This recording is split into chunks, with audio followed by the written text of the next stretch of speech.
গল্পটা শেষ পর্যন্ত না শুনলে বোঝা যাবে না।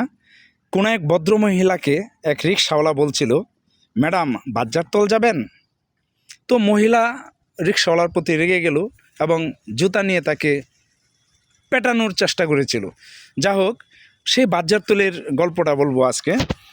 আমি আর আমার ছেলেকে নিয়ে বাইকে করে দুজন নতুন কোনো এক জায়গা যাব। তো যা হোক, আমরা পথ চিনি না। এক পথিককে জিজ্ঞাসা করলাম যে, ভাই আমরা ওই জায়গায় যেতে গেলে আমাদের কোন পথ ধরে যেতে হবে?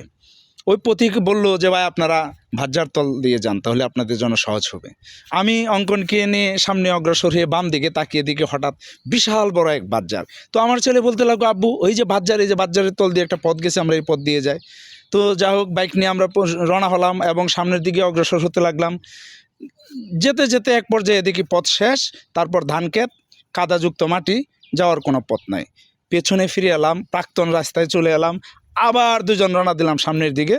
তো এক নদীর ধারে গিয়ে দিয়ে বিশাল বড় এক বাজার।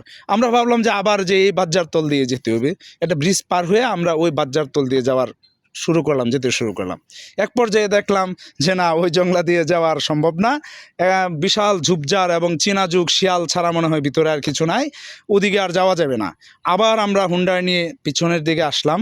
তখন আমি অঙ্কনকে বলতে লাগলাম যে আমরা যদি এভাবে বারবার পথ হারিয়ে ফেলি, আমরা পিছনে ফিরে আসতে পারবো এবং বাইক নিয়ে আবার নতুন পথ ধরে সামনের দিকে অগ্রসর হব।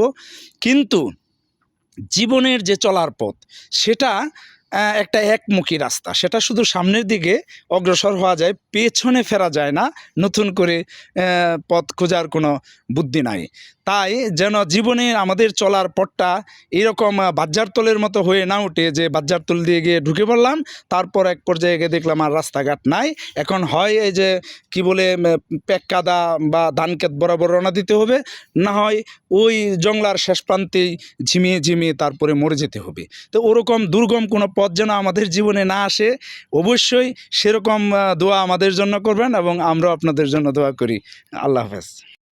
মূলত এই বাঁশঝাড় ছিল একটি জায়গার নাম, একটি ছোট বাজারের নাম, যা আমরা বুঝতে পারিনি। তবে এই বাজারে আশেপাশে কোনো বাঁশঝাড় আমরা দেখতে পেলাম না।